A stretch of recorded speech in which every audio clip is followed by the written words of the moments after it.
também funciona. Inclusive tem uma estabilidade bem maior.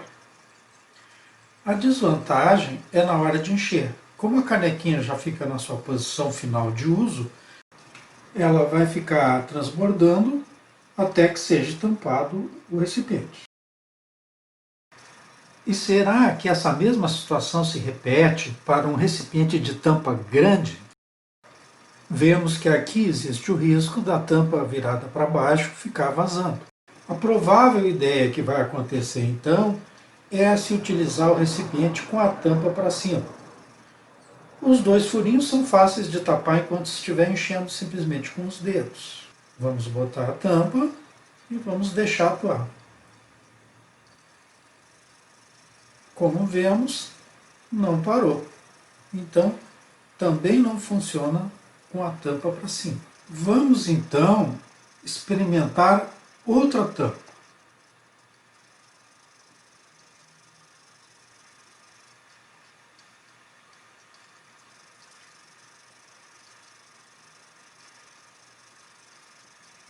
A água parou de correr e ele passou a funcionar. Nessa segunda tampa, nós fizemos a vedação. Nós vamos usar isolante térmico para revestir canos de instalação de água quente. Vamos recortar uma tira, vamos colar essa tira e vamos fazer um vinco, pressionando várias vezes a tampa no recipiente. No vídeo do bebedouro revestido com cimento, mostramos detalhadamente o processo de vedação. O link está na tela final do primeiro vídeo. Uma vez pronto o bebedouro, se precisar fazer algum deslocamento com ele cheio, utilize a segunda tampa. Qual é a missão da tampa quando ela estiver em cima? É evitar que o ar externo penetre através da tampa dentro do recipiente, destruindo o vácuo interno. E se nós virarmos, se a tampa estiver vedada, não vai sair a água. A finalidade aqui da tampa é outra. O desafio da tampa aqui é não deixar vazar pela tampa essa coluna de água que fica aqui.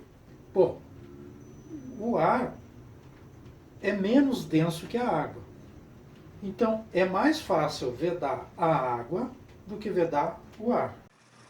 A conclusão, assim, é que é preferível se utilizar a tampa para baixo. Mas o bebedouro comercial não tem uma tampa vedada. Na verdade, a tampa nem rosca tem. Ela entra por um encaixe simples e com uma certa folga. Então, vamos construir uma maquetezinha para analisar o comportamento desse bebedouro. Nós vamos poder ver que a tampa que é utilizada nesse bebedouro tem a borda mais alta que os dois furinhos que no caso ficam na própria tampa.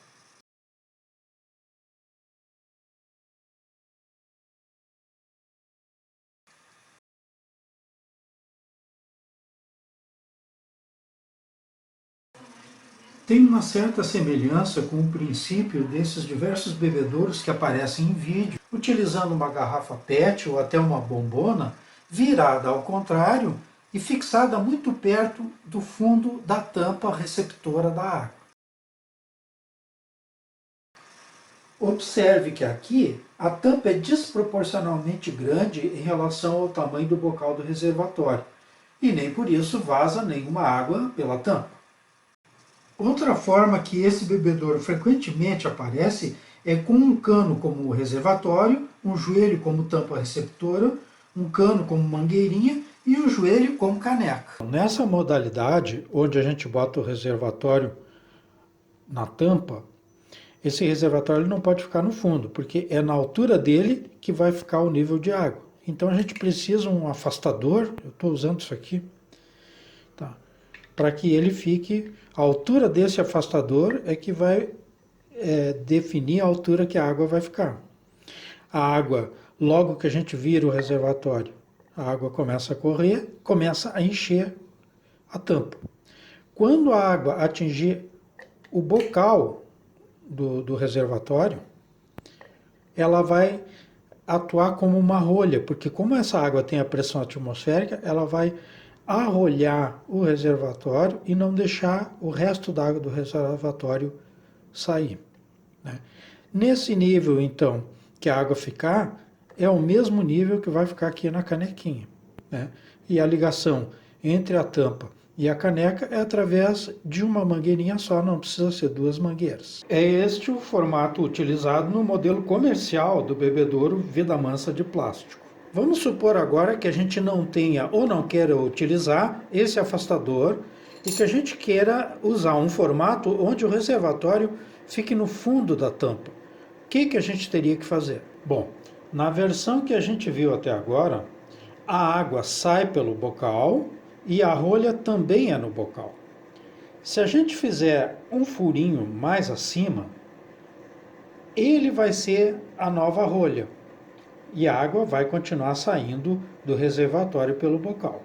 No entanto, se o bocal do reservatório ficar muito grudado no fundo da tampa, vai ser difícil a água escorrer por ali. Portanto, de qualquer forma, seria necessário a gente deixar uma pequena fresta, um pequeno distanciamento, para que a água conseguisse fluir com facilidade pelo bocal. Então, na canequinha, a água encheria até a altura do furinho que a gente fez agora. É esse o formato utilizado no modelo comercial do bebedouro Vida Mansa de alumínio. Mas supondo que no nosso bebedouro caseiro a gente não tenha nenhum recurso para formar uma frestinha aqui no bocal do reservatório, como é que a gente poderia fazer? Nesse caso seria necessário apenas que a gente fizesse um rebaixamento no bocal para que a água conseguisse sair livremente. Vamos verificar esse último caso na prática utilizando um reservatório transparente para observar os níveis da água nos três recipientes: o reservatório, tampa receptora e a caneca. Aqui só estamos interessados no princípio de funcionamento. Outras considerações do tipo, será que o cachorro não vai virar o reservatório, são abordadas num vídeo intitulado Como escolher bebedouro para cachorro. Resumindo então, se a rolha do reservatório ficar dentro da tampa coletora, ela não vai precisar ser vedada. Se a rolha do reservatório ficar acima da tampa coletora, ela vai necessitar vedação. No caso desse aqui, esse joelho é que vai estar sujeito à pressão atmosférica. Então a água do cano, ela vai vir até aqui, mas ela não vai sair para fora, porque a pressão atmosférica vai estar atuando aqui. A água vai ficar no exato nível do cano. Por isso que o pessoal costuma cortar um pedaço aqui do joelho, porque a água não vai subir até o bocal do joelho, ela vai ficar no nível do cano, então eles cortam para não ficar um espaço vazio muito grande. Mas é bom manter um espaço vazio exatamente para o cachorro ao tomar água não molhar no entorno, né? Então quem comanda aqui o nível da água é esse cano aqui, ó. Ela vai ficar nesse nível do cano. Aí surge a pergunta, mas esse modelo é o mesmo princípio desse aqui? Porque nesse aqui a tampa, ela está sob a pressão atmosférica. E nesse aqui, que é o que substitui a tampa, ele não fica exposto à atmosfera, realmente não fica. Mas ele também tem a pressão atmosférica, porque a água é a mesma que tem aqui, né? Então, se a água, nessa altura, ela está sujeita à pressão atmosférica nesse joelho, a água, nessa mesma altura, vai estar também sujeita à pressão atmosférica. Porque ela se comunica, é a mesma água, então a pressão vai se comunicar ao longo de todo o cano e no joelho aqui também. Então, se nós temos pressão atmosférica aqui nesse nível, ela também vai funcionar como uma rolha, tapando a coluna d'água e não deixando a água escorrer pelo reservatório. Aí pode vir uma pergunta assim, mas até que altura pode ter o reservatório, né?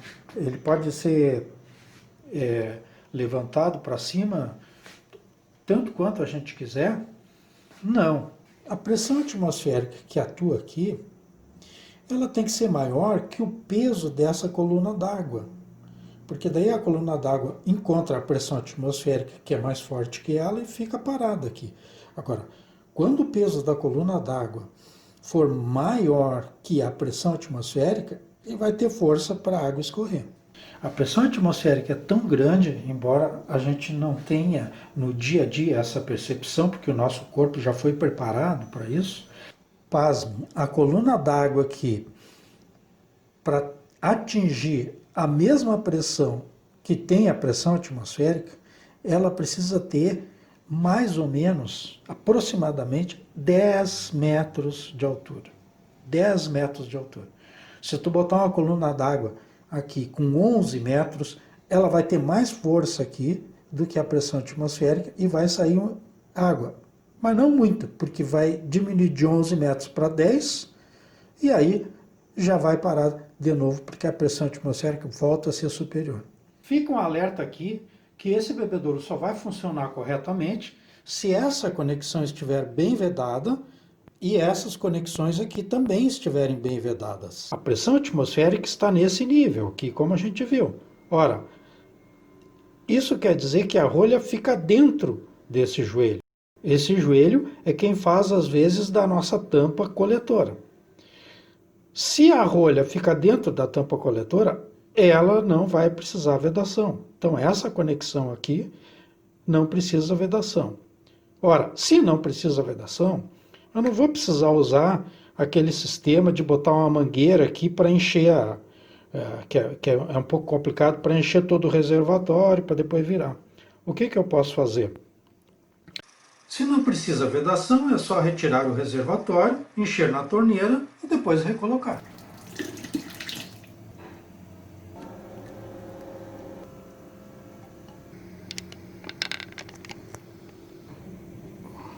Como vemos, os princípios físicos são bem semelhantes. O que varia mais é a forma física, conforme a conveniência de uso de cada pessoa. O que nós apresentamos é o bebedouro estilo Cynthia e Nisha. A Cynthia teve a ideia de utilizar a tampa roscada. E a Nisha teve a ideia de externar o segundo furo, que ela usou, no caso, um canudinho dobrável, e ela teve também a ideia de usar com a tampa para baixo. Na comparação entre o formato comercial com tampa de encaixe e esse formato com tampa de rosca, o que a gente pode concluir? Bom, a tampa de rosca precisa vedação. Vedação é uma peça a mais e toda peça pode estragar. No formato comercial, é só um encaixe, não vai estragar nesse aspecto. No bebedouro com tampa de encaixar, o reservatório nunca vai até o fundo. Porque o reservatório não pode tapar o furinho de baixo, que é o que abastece a caneca. Ele sempre fica um pouco antes. Então, essa parte aqui não é um volume útil do bebedouro. Na nossa experiência, nós vedamos a caneca, para não entrar água na caneca. Mesmo assim, todo esse volume aí de cima é um volume a menos que fica no bebedouro, sem poder ser utilizado. No bebedouro com tampa de rosca, o reservatório vai até o fundo da tampa. Outra vantagem da tampa de rosca é que, se for um bebedouro para ser utilizado a tampa para baixo, não precisa virar com aquela velocidade toda. Pode virar calmamente, porque a tampa rosqueada não vai deixar a água sair, diferentemente da tampa de encaixe. Comparando agora a tampa de rosca para cima e para baixo, a tampa para cima ela tem a desvantagem que tem que ser uma vedação melhor, porque vai ter que lidar com a vedação do ar. Nós já vimos isso.